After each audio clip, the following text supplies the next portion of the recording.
shopping hacks and offers, deals galore. You'll be cashing in like never before. Grumpy Granny's reseller news, from cool collections to hot reviews. We're moving stock and smashing goals. Let's watch those treasures turn into gold. First up, we've got this lovely little pan paperback, which is in really great condition for its age. A couple of little turn corners there. I'll flatten out. This one sold for $45. I took an offer. I had it listed for just over $50, and I got sent an offer from someone in the UK, which I accepted. And yeah, all in there paying well over $100 by the time they pay for the postage for this one. But there's a couple of extra steps when you're doing international postage. So I need to know the weight of the item before I package it, which is 209. So, oh yeah, I found this little bit of paper in a book. So I'll put that down at 210. Unfortunately, it will be over 250 grams. If it was under 250 grams, it would cost me a lot less to post it, but it is still going to be, I'm guessing, over 250 grams by the time I package it up. And as much as that would fit in there perfectly, I'm actually going to use wider cardboard for this because it is going international, just to give it a little bit more protection. So I'll get one of these longer bits. So for international, you need to know the weight of the book before you package it up. I should have done that the other way, but anyway.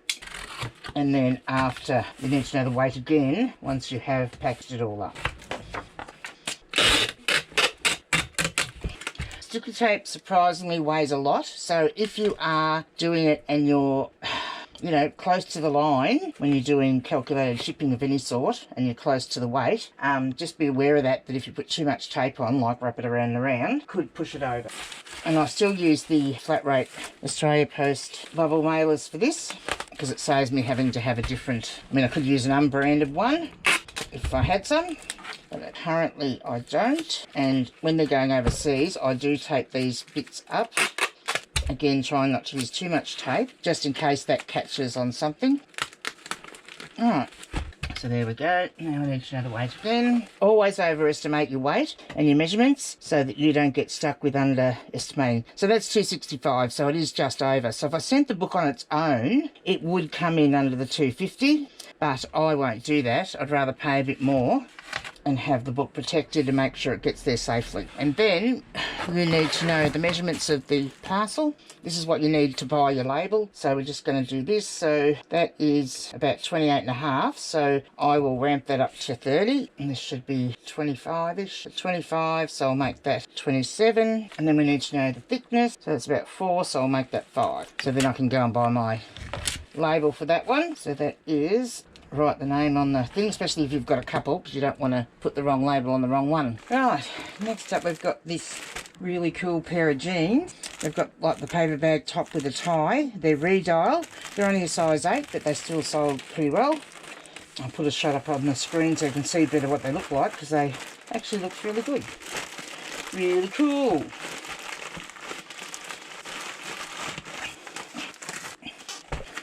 And next we've got another one from Variation Listing. We've got Jedi Quest number 6 out of the Star Wars books, and we've got episode 4, A New Hope, and episode 2, Attack of the Clones.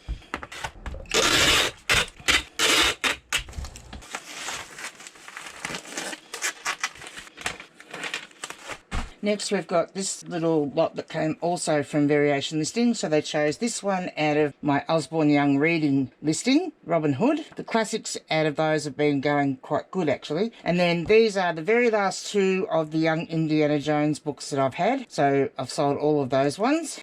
So Variation Listings work. Rather than me having put them in a bundle and then people wanting me to pull the bundles apart because they want this one and that one, that's the reason I like the Variation Listings, because they can choose what they want and they were able to choose the 2 Young Indiana Jones books and then choose a third one to get their one free.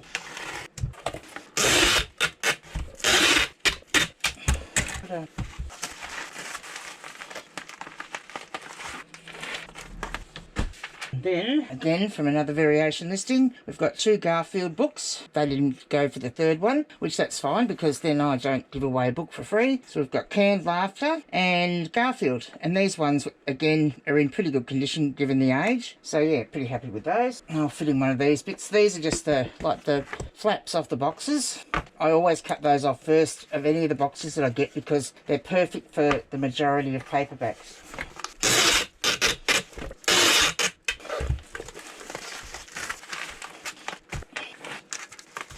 And then finally, we've got this bundle of 4 Clive Cussler books. So I had these all in a variation together. So there's 2 trade paperbacks, The Tombs and Lost City. Clive Cussler's just sold incredibly well for me on the variation listings. And then we've got Flood Tide and Shockwave in the paperbacks. This one has got a little bit loose on the cover, but, you know, for the price that they're getting them. So they bought 4 and got 1 free in that one. So what I'm going to do is put the narrower one in first, which will allow me to slide the other one in. And when I do these, I always put these to the, instead of putting the page block to the outer, I make sure that I put the cover to the outer. That's that.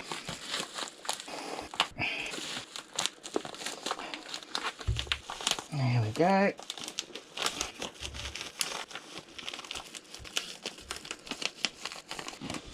So if I put these in cardboard, they would have to go into a large. So because they're not overly expensive books, I'm not going to pay that extra on the postage, but I think they should be okay.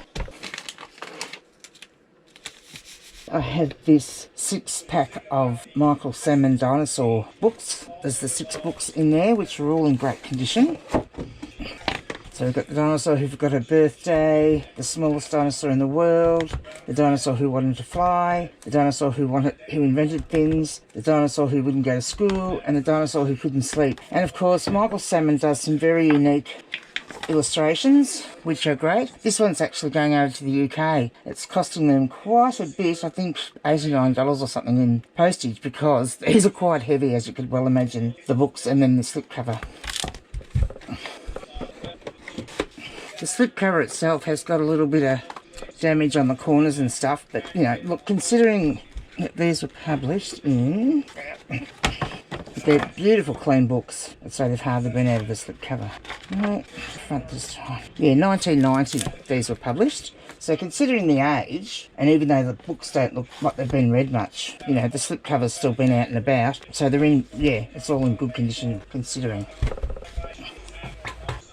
Now, because it is so heavy and I want to try and package this as lightly as I can for the buyer, I'm going to use this lightweight cardboard. So this particular piece of cardboard is from the boxes that I buy for the hats. So it's a really nice light cardboard. And so if I'm going to got something heavy that's going internationally, this is a really good option, this cardboard.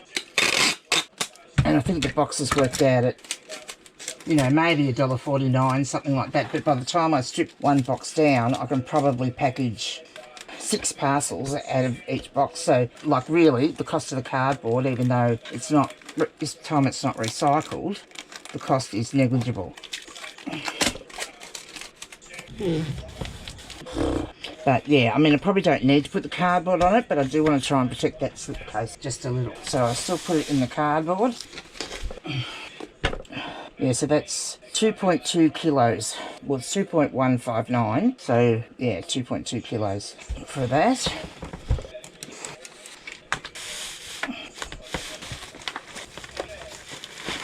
And this is, of course, mailer-wise, this is a large size, which are a good size.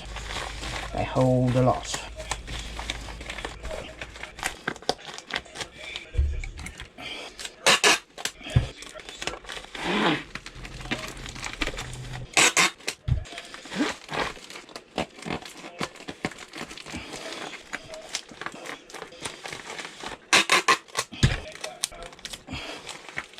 Yeah, so that's 2.210, so I'll actually put it in at 2.4, 2.3 probably, just to make sure. Centimetres, so we've got 35, so I'm going to put 36 by 37, so I'll put 38 by 7, so I'll put 8. Always give that little bit extra at the measurements for international so that you cover yourself.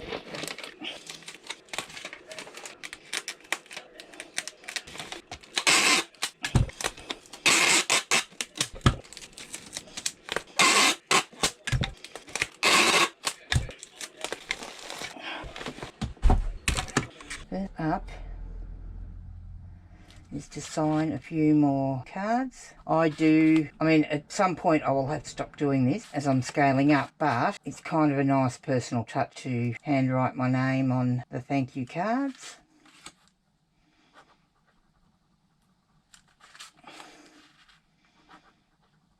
Because I make these myself, and at some point that's also going to have to stop because it's time consuming. Yes, Rob, correct. You've gotten through to me. Next up is I've sold two of these, 3 sealed VHS of Dad's Army. So to work out which 2. So Seal Edition, Big Guns, and that one. So yeah, so these are still new in the packaging, which is, you know, it's unusual to find them like that. So yeah, so they were good. So the 2 of those together sold for $45.65 plus $11 shipping. And the beauty of VHS, which I might just stick, because they are new and they're not battered, I will stick 1 layer of shrink wrap around there so they're not moving around inside the package and rubbing on each other and scuffing it up. Yeah, no extra protection on those, but good. Next up is a pair of jeans, West jeans, and I only listed these, I'm going to say 2 weeks ago maybe, or last week even. Accepted an offer, so I had them listed for $24 and I accepted an offer of $21 plus shipping. Up there you can see the clothing. The first one is a Whispers tunic. Well, it's a vest really, chiffon. It's actually quite sheer. So yeah, it's actually sheer fabric, chiffon, lovely black and white, extra large. Whispers always does fairly well for me. And this top part and around the armholes is actually jersey, which makes it really comfortable.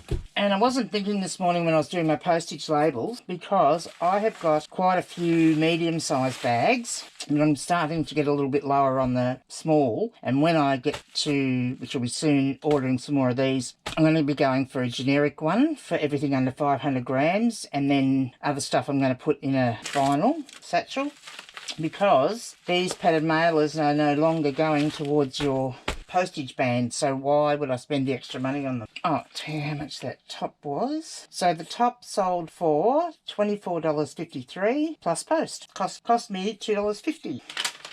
And it's off to St Leonard's in New South Wales. So thank you, Jodie, for your purchase. And then the next bit of clothing is this one, which is actually really lovely. So this is Grace Hill, and it's a size 14. Again, nice light fabric with the 3/4 sleeve. Perfect for this time of the year.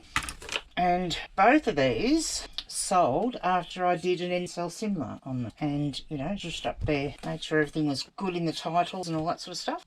So that sold for $19.32 plus post. So this particular one, I think I had it listed for maybe around the $22 mark, can't remember exactly, but I did send out some offers. And this actually, I sent out the offers, and I'll guarantee you within 2 minutes the offer was accepted and paid for. So that was a good one. And that cost me, yep, $2 that one cost me. And it is off to a little place called Canadian in Victoria. So it's not going that far. Bundle of David Williams books. So World's Worst Children, World's Worst Children 2, and The World's Worst Teachers. So the only trouble with these is they are surprisingly heavy. So they wouldn't be going for under 500 grams, that's for sure. But as you know, I usually send my books with some protection. So the bundle as a whole sold for $23.10. The books cost me 50 cents each, so I'm $1.50 into it. So, you know, that's okay. Plus post, of course. But, you know, like, sometimes you don't want to be using up brand new cardboard or breaking down new boxes for lower value items. So my little trick here is to, if you cut a bit of cardboard, it needs to be wide enough, and I'll show you what I mean in a minute. That is a little bit wider than here. And this stuff's really good because it bends so easily. So what I do is this on each end, and then that slips straight into the thing. And because I mean, essentially that's what I'm looking to protect, is the page block and those corners. And so that works really well that way. Surely I must have a piece. Okay. Yeah. So that's one of those for each end. Can be a bit awkward to get this going because, especially with heavier books like these. Now you can well imagine if you break down a box how many pieces you could get that size, and that's still a really good protection for them. Did I need to cut this a little narrower? And I sneak it in. Gosh. There we are, and it's still like it's as if it's in a full sleeve. And, you know, it's probably more important with stuff like this anyway, in the sense that those books are really heavy. If you've ever picked them up, you'll know how heavy they are. And so if they were to get dropped, those corners are going to get dinged up without an issue. They're off to Broken Hill in New South Wales. What's left? 3.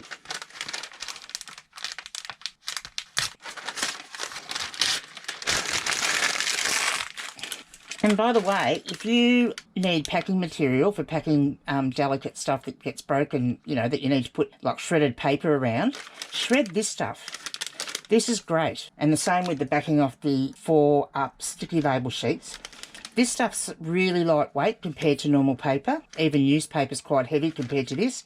So if you shred this, and you, like, honestly, you're going to use some every day that you sell something. So shred that up and use that for your packing.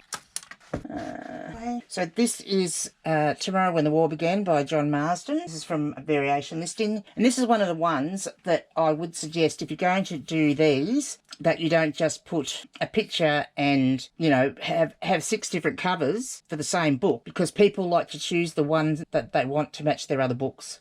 This is actually the original cover. This is not a first edition or a first print, but it is the original cover design. And that's sold for $15.88 plus postage.